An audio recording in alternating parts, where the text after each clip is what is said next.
Você tem dificuldade para aprender coisas complexas, memorizar conceitos difíceis, quer seja quando você está estudando, trabalhando, lendo um relatório, lendo qualquer coisa no seu dia a dia, ou mesmo para conseguir guardar as coisas que as pessoas te falam?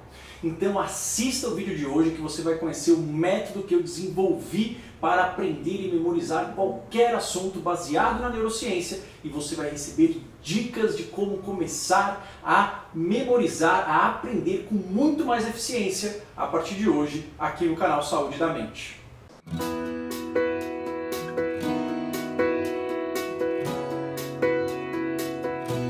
Olá, eu sou Marco Abud, médico psiquiatra e fundador aqui do canal Saúde da Mente, o maior canal de saúde mental do Brasil. Se você é novo aqui nesse vídeo e você quer saber mais conteúdo sobre psiquiatria, psicologia, neurociência e comportamento de uma forma prática, só se inscrever, ligar aqui o sininho de notificações, dar um joinha para poder espalhar essas informações, esse conhecimento, desvendar a nossa mente e ajudar o maior número de pessoas a fazer isso também. Bom, eu vou falar hoje sobre memória e aprendizagem. Por quê? Porque dificuldades, problemas, desafios, problemas de esquecimento, de memória, todo mundo tem. Eu não conheço uma pessoa que está super satisfeita com a sua memória, com a sua capacidade cerebral, porque hoje em dia o nosso cérebro é estressado, ele é exigido ao máximo. Nunca antes na história da humanidade o cérebro humano foi tão exigido para performar, para aprender, para memorizar coisas. Eu nunca fui uma pessoa que tive uma facilidade natural de olhar, captar, entender e captar conceitos complexos, digamos, estudar com facilidade ou pescar as informações. Eu não era assim. Eu lembro quando eu tinha 7 anos, eu contei essa história já numa live, eu ia fazer minha primeira prova, era um ditado, eu estava me alfabetizando, ia ser um ditado, e eu cheguei na véspera para minha mãe, eu lembro disso, eu não estava entendendo nada, eu estava quase chorando. E aí ela me ensinou a matéria, mas principalmente ela me ensinou um método para eu começar a estudar e aprender. E eu usei isso. E eu lembro que eu cheguei lá e tirei a maior nota da sala. Era uma sala de 20 crianças, né? Eu tirei 10, era um 10zinho, tinha uma carinha feliz da professora, eu fiquei todo feliz, todo orgulhoso. E fui usando, né, essas estratégias ao longo do meu ensino fundamental, até a 8ª série. O colégio era fácil, eu ia lá, olha, nem precisava estudar tanto, a coisa ia caminhando porque eu usava essas estratégias, esses truques. Aí eu mudei para outro colégio, um colégio muito difícil, um dos mais difíceis de São Paulo, talvez do Brasil, Colégio Bandeirantes, muita gente conhece, um colégio muito puxado, foca muito no vestibular. E aí aquele método que eu usava já não estava dando muito certo. Eu chegava na véspera, eu tinha que estudar tudo, não estava, era muita coisa, e eu tive que me virar e aprender outras coisas.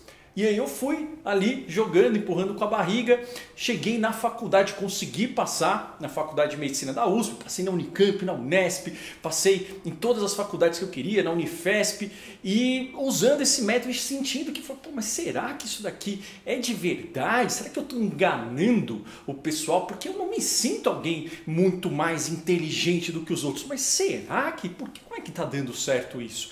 E aí foi indo, e aí eu tive que ir aprendendo mais, porque vai ficando cada vez mais difícil. E os métodos simples, ou aquela facilidade de entender uns conceitos que a gente tinha na infância, na adolescência, até mesmo no início da faculdade, chega uma hora que não vai dando mais. E aí, depois que eu me formei, que eu fiz psiquiatria, que eu aprendi, que eu fiz a minha residência, eu fui vendo que de fato o que eu fazia de diferente era porque eu usava essas estratégias, e isso é o que diferencia quem consegue aprender com uma certa facilidade de quem não consegue, muito mais do que uma habilidade natural, do que uma habilidade inata. Claro que ser habilidoso, ter uma inteligência sempre é bom, nunca é ruim, mas isso não é o fator decisivo para você aprender algo que você está estudando, para você memorizar, para você ter um desempenho profissional que você gostaria. Então, eu queria explicar para vocês um método que eu inventei para mim mesmo, eu nem tinha dado esse nome, mas depois que eu estudei, eu resolvi batizar isso, né, de um método Retain, que é um resumo de como que o cérebro apreende, capta, guarda e coloca em prática a informação. Ou seja, é o resumo de como memorizar e aprender qualquer coisa através dos princípios da neurociência. O que quer dizer isso? É basicamente simples, mas existem alguns conceitos, algumas estratégias que as pessoas não usam. O R do Retain quer dizer o quê? Quer dizer que para a gente aprender qualquer coisa, a primeira função, a primeira habilidade que o nosso cérebro tem que usar é a habilidade de conseguir receber a informação, de captar a informação. Para isso, a gente tem que estar o quê? Nós temos que estar focados. A gente tem que estar focado. Porém, o foco é igual uma balança, né? É igual, digamos, uma linha tênue. Se a gente está com muito foco, muito estressado, esse foco se perde. Se a gente está com pouco foco, isso fica muito devaneado. Então, para a gente poder absorver, receber a informação da melhor forma, a ideia é o equilíbrio entre foco e calma.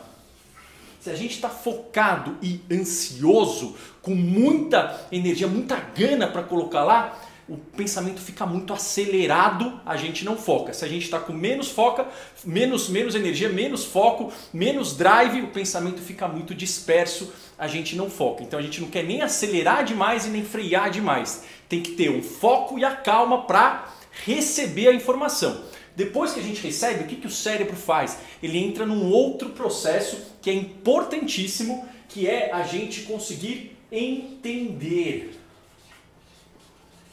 Ou seja, a informação tem que fazer sentido.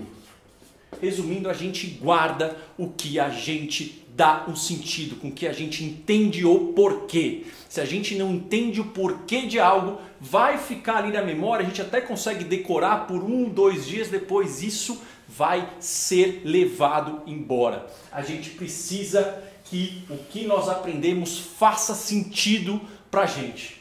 Depois, o A é de armazenar. O que é isso? A gente vai ter que transformar a informação que é transitória, ou seja, ela está ali vagando, a gente vai ter que o quê? Guardar isso, guardar no nosso armazém. Ela está flutuando, só que se a gente não guardar, alguém vai roubar, a gente vai perder. Então a gente tem que transformar isso que é transitório em algo definitivo. A gente vai guardar a informação. E o quarto é a gente incorporar. O que é isso? É a gente cristalizar esse conhecimento e conseguir aplicar ele de uma forma intuitiva para resolver problemas de outras situações. Ou seja, é, entre aspas, a gente virar mestre, a gente dominar aquele assunto. Quando a gente domina, a gente usa aquilo de uma forma, às vezes, sem pensar. Parece que é fácil, parece que a pessoa nasceu sabendo. A gente tem que incorporar e praticar e colocar em prática de forma intuitiva, não precisando pensar tanto. Então, cada uma dessas estratégias podemos treinar. Existem coisas, digamos, mais específicas para a gente desenvolver isso e isso. E se a gente aprender a desenvolver cada um desses 4 passos, a gente consegue memorizar e aprender qualquer coisa de forma fácil e uma forma que faça diferença, que a gente consiga aplicar intuitivamente. Hoje eu vou ensinar para vocês um método, né, para poder receber e entender a informação. Porque se a gente não recebe direito e não entende, a gente não consegue guardar e incorporar. Para isso, eu vou explicar rapidamente 2 modos de funcionar da nossa atenção, tá? O modo focado e o modo disperso. E esses são 2 jeitos de funcionar do cérebro. O modo focado, eu coloquei aqui a pessoa aprendendo uma equaçãozinha de primeiro grau, tá? Eu sei porque meu filho está aprendendo de 15 anos, então eu coloquei porque eu vi ele estudando isso. Então imagina aqui, ó, x mais 1 é igual a 3, aí você joga 1 para lá, x é igual a 3 menos 1, x é igual a 2. Imagina que a professora explicou isso, sei lá o que é. O modo focado, você está lá e você está focado na lousa, você quer aprender aquilo, se for preciso aprender matemática, né? No modo focado, você pega essa informação e o seu cérebro, ele fica com a atenção fazendo conceitos, tentando entender aquilo, mas a atenção ela não desvia muito daquele objeto. Então, fica só nessa parte aqui da frente, tentando entender, olha, então eu tenho que jogar para cá, aí eu jogo, eu tenho que fazer um sinal de menos, aí dá o 2, então quer dizer que eu sempre tenho que jogar para o outro lado, aí eu faço a solução e aqui dá o 2. Ou seja, você está prestando atenção, pensando, tentando entender, mas você não vai muito para longe, você não viaja muito com a sua mente, certo? Agora, imagina que tem, né, um outro modo. Imagina que tem um outro aluno do lado que está no modo disperso. Aí ele vai olhar e aí no modo disperso o que ele faz? No modo disperso ele pega essa informação e o raciocínio ele viaja. O raciocínio ele faz assim, ó. Ele viaja pelas nossas memórias, pelas nossas fantasias, pelas nossas ideias, por tudo que tem no cérebro. Ele vai viajando, a gente vai pensando, a gente deixa a coisa fluir. Imagina que um aluno ele já aprendeu isso daqui, só que agora ele está deixando o modo disperso funcionar. O que o modo disperso faz? Ele não fica focado, ele vai pegar isso daqui e conectar com memórias, ideias, fantasias, conceitos, coisas que você já viu. Ele vai tentar grudar com outras experiências que a sua mente tem. Por exemplo, imagina que olha só que interessante. Então, esse sinal de igual, ele parece um espelho. Por quê? Porque eu lembro que quando eu escrevia as coisas e colocava no espelho, as coisas ficavam invertidas. Então, o sinal de igual, ele inverte o sinal que está aqui no 1. Opa, ele serve como um espelho para isso. Ah, entendi. Então, quando tem isso, o sinal de igual é igual a um espelho. E aí ele pode entender e falar, olha, isso aqui é meio bobo, faz sentido. Por quê? Porque se eu tenho um negócio que eu não sei o que é, uma caixa, e eu sei que se eu somar uma coisa eu fico com 3, é óbvio que essa coisa tem que ter 2, né? Isso daqui é meio bobo, faz sentido, né? Nem precisava pensar tanto. Então, esse modo, ele é responsável por quê? Pela questão de pensar fora da caixa. Ele é responsável pela criatividade. Para a gente poder receber, a gente precisa desse modo. Para a gente poder entender, a gente precisa trocar desse modo para esse. É assim que a gente capta a informação e entende. Se a gente fica nisso daqui o tempo todo, a gente fica viajando. Pessoas que têm TDAH, déficit de atenção, ficam muito nisso daqui. É bom ficar só nisso? Não. Agora, ficar só nisso também dá certo? Não dá. Por quê? Porque a gente não consegue fazer essas relações, entender, e isso é fundamental para a gente não esquecer isso daqui mais. Modo focado, quanto tempo a gente consegue ficar ali atento intensamente? Pouco tempo. Em geral, isso depende de pessoa para pessoa, mas é no máximo cerca de 20 minutos. Algumas pessoas conseguem ficar um pouco mais, outras menos.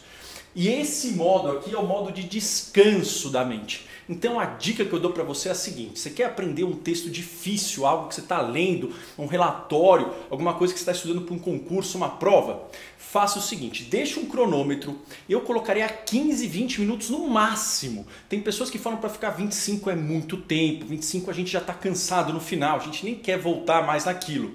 Eu colocaria uns 15 minutos, nesses 15 minutos tentar tirar as distrações e olhar, ler o que você está lendo, mas com espírito de curiosidade, sem grifar, tentando prestar atenção. Se a mente viajar, você volta e tentando entender o máximo que você conseguir, mas com espírito de curiosidade, sem ficar muito ali falando, o que será que é? Deixa eu entender, o que será que esse negócio quer me dizer? Né? O espírito de curiosidade, que é o espírito que mais melhora o foco. E aí você fica lá olhando aquilo sem distrações durante 15 minutos. Tocou o despertador, você vai fazer qualquer outra coisa que você não precise pensar, alguma coisa automática. Por exemplo, ouvir uma música, você vai andar, você pode lavar a louça, é alguma atividade que você já sabe fazer sem pensar. Andar de bicicleta, vai, enfim, né? Bater uma bola de basquete, pular, fazer abdominal, enfim, você vai fazer outra atividade por 5 a 10 minutos. E aí você não vai querer pensar nisso. Por quê? Porque nesse momento as suas conexões entram em ação e às vezes vem aqueles insights e a gente fala, nossa, mas é verdade, faz sentido isso. A gente tem aquelas ideias que às vezes a gente não sabe nem de onde saiu. Aquela ideia que vem assim, eureka, meu Deus, é isso. É quando a gente fica focado em algo e depois sai e deixa esse modo consolidar. Tente essa estratégia, depois você volta, mas deixa 15 minutos, descansa 5 a 10 fazendo algo automático, algo que você já sabe fazer sem pensar, certo? Eu vou fazer outros vídeos falando sobre as outras estratégias do método Retain. Deixa aqui nos comentários o que vocês acharam, compartilha esse vídeo e deixa aqui o like se você gostar. Vejo vocês no próximo vídeo aqui no canal. Um abraço e até lá!